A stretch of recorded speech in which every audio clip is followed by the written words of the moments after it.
record straight. You and me, we ain't nothing alike. Let's set the record straight. Those words you say, they hold no weight, they like. Let's set the record straight. You'll never break the... Hello everyone, welcome back to another diecast review. A custom diecast review, actually. I have not done one of these in quite some time. But first things first, what I want to talk about, speaking of customs, right? A lot of you know that I am in the process of making the Noah Gragson win set for 2022. All 8 wins, all custom cars. It's going to include a box of its own, box art, all that fun stuff. Good news. All 8 race wins are done. They're finished. I got the top of the box work completed. Have to kind of design a little more around the box. The only thing I have not done to... There's 3 things I have not done to the Gragson, like, actual cars. I did not add the... I'm going to, or at least I'm going to attempt to, the 2022 Xfinity logos on the side of the car for the contingencies. I'm going to try to add that if I can. Lionel did not make it with the 2022 color for whatever reason. They basically just slapped on a 2022 banner with a 2021 paint scheme and called it a day. So I got to re-switch those, or redo those, I guess. And in hands with that, there was a 50th anniversary logo on the hood of Gragson's car for all of 2022. I don't know if that's going to be possible for quality reasons and for just sizing reasons. I think it's going to be like covering up too much of the Bass Pro Shops to where it looks kind of goofy on the hood, so I'm not too sure just yet if I'm going to be able to do that. And then the winter stickers. The winter stickers are something I'm going to try to do the best of my ability to and see if I can make those as well, because obviously it was just a primary car, so there was no winter stickers and stuff like that. So those are the 3 things I have to do to entirely complete the actual cars themselves. The box is painted, it's sectioned off, everything's going great. I just finished the second half of the season today. I just finished the final 4 race wins. I don't remember which ones they were. Homestead, Kansas, Texas, and Bristol, I think they were the final 4 race wins he won that year. So I got those done. It's coming along pretty good, but I wanted to just kind of express that real quick. Some of you may not have known I was making them, and if you're wondering why I'm making it when Lionel's making all the race wins, that's simply because it said they were canceled, and all of a sudden they weren't canceled. So I bought all the cars, started doing the project, and then they were like, surprise, we're not canceling it. So I'm like, oh, cool, okay. But anyway, on to the Truex car. Now, this is not a complete custom. The car itself is done, but the box is not designed yet. As you can see, it's just the standard box for the car.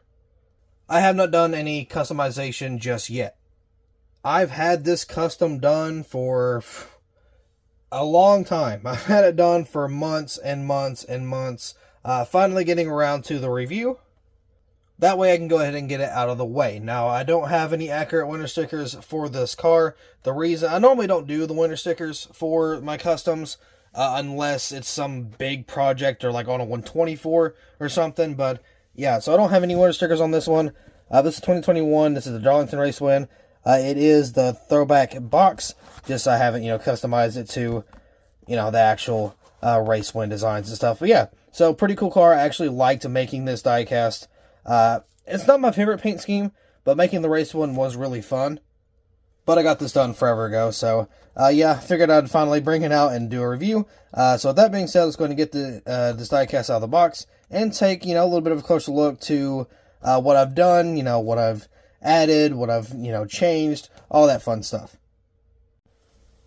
Here's the diecast out of the box, and I think it looks pretty darn good. Now, I'm not a fan of the paint scheme in terms of throwback. I like the scheme itself. I like the, it's almost like a, almost like a ghost scheme or something, more of like a stealthy type scheme. It's all black, a little bit of the kind of, colors that kind of pop out a little bit. But all in all, I think the paint scheme's really cool. But in terms of throwback, not really my top car I would pick.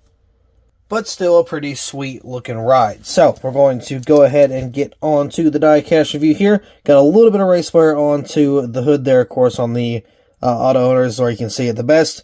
I don't like that it's a black car, and it being, a race win, you can't really see a lot of dirt and grime, but you can see it on like the lighter colors here and stuff. So, you know, it kind of makes up a little bit. A very matte finish of the car, looks pretty nice. Truex Jr. on the front banner here. I got some detail on the dashboard. You can see on the interior there's the gear shifter, and the steering wheel is also painted from here. It's a little hard to see, but it is there, I promise. I got the 19 right there. Now, these decals on the car are actually more like a slick, you can see like kind of the outline for the autoowners.com. It's more of like a slick decal, like a more of a metallic or finish or something like that. So it's kind of like a metallic finish versus like a matte finish, so it's kind of weird how that works with the decaling. I guess they couldn't really get the matte borders on the decals very well, but I mean, you know, nonetheless, still looks like a pretty cool car. Got the 19 there, a little bit of race wear. Autoowners.com. I don't think I put that little split in the own for auto owners. I think that was a line mistake, but this diecast is too old in terms of customization and it being reviewed for me to remember. So I just want to throw that online now and call it a day. On the back end here, we do have a little bit of a light blue from, oh, I wonder if it's from the auto owners up there. But it's on the inside, it's not on the outside, so it's kind of odd. Truex Jr. Auto Owners Insurance, simple human sense on the deck lid there. On the back, we have Sherry Strong, Camry, Toyota, and Auto Owners there on the left. XSE, and then got the 19 underneath that as well. There's a little bit of gray on the back bumper and towards the side. I want to say this is race damage. I don't remember making the car because it was so long ago, but I'm assuming that's part of the wall scrape. Probably could have done a little better on that now that I look at it, but it looks to be some sort of wall scrape. I'm sure kind of coming off the corner, he got a little loose, tagged that wall a little bit, and just kind of rode on out to get the win. So I don't know if it was like a last lap thing. I don't know if it was earlier in the race or mid-race or late in the race, but it looks like there's some damage right there with the gray. So looking back on this project, I can see my damage has gotten a little bit better, so that's good to see, at least for the painted damage. Bass Pro Shop got a cutout quarter panel, raced worn tire, Auto Owners Insurance, Mac Tools, little Cougar down there, Lincoln Welders, Sherman-Williams, Simon's Mobile 1, Interstate Batteries, got the 19, which I don't know if that is a just dirt and grime or if that's like also wall scrape, but if it's a wall scrape, it looks pretty darn good. But if it's dirt and grime, it might be a little too much. Either way, I think the damage on that 19 looks pretty darn snazzy, if I do say so myself. So Martin Truex Jr. scribbled up on the name rail, Toyota, Auto Owners, Cessna, whatever that one is there. Can't tell that one. Is it Mobile or Noble, maybe? Then Joe Gibbs in at the bottom there. Racers, Fine Foods, NASCAR Salutes, for whatever reason. I guess it kind of ran around this Salutes time. NASCAR Cup Series, got the Goodyear logo there. I got a little race-worn tire there. I got K&N and Sunoco going on to the front of this diecast. See, there's a little bit of race wear right here around the front end. Not a whole lot, but there is some. A little more raced up tires on the right side, or on the left side, I'm sorry. Racers, all that fun stuff. There's a window net that is down. This is actually one of my older window net meshes. I no longer use this mesh. I ended up finding a better one. Now, I will kind of help you all out on this. A lot of people ask me, you know, what do you use for your window nets? How do you do the window nets?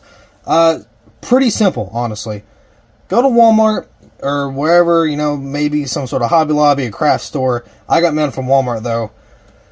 There will be again, at least in Walmart, there will be a little, like, fabric table or, like, a craft table that somebody will be behind, you know, kind of cut the mesh and stuff for you. But there's, like, a wall full of just, like, mesh and different materials. Find one that's really, like, compact, but it's, like, breathable. So it's kind of got those little holes in it, and get you, like, a yard or whatever, a couple feet of that, and it'll last you forever. So that's where I got mine from, and I just made those into window nets. That is a very more frequent, specific question I'm asked pretty often, so I figured I'd kind of answer that for y'all. You can see on the inside there is some detail. Got the roll bars painted on both sides. You can see the steering wheel painted and stuff, and you can see the dashboard there again. Over on this side, you got a little bit of tire tape. Not a whole lot, but there is some there. Auto Owners Insurance, and a little bit of the fuel spillage there. It looks like it got a little better with my fuel spillage, too, because that don't look super great, but it don't look really horrible either. But I did get better with making that detail. Oh, hit my camera. My bad. Sorry. So there is the 360, and of course, as always, we got some undercarriage detail to look at. And again, as always, it's the same stuff, different day. I always have this detail painted. with pretty much every custom I make. I don't care if it's an older model, I don't care if it's a 124, I try to make the same detail no matter what. So I got the black exhaust, silver transmission and drive shaft, I got a red fuel cell, or a fuel tank, and whatever that little red piece there, I got that painted too.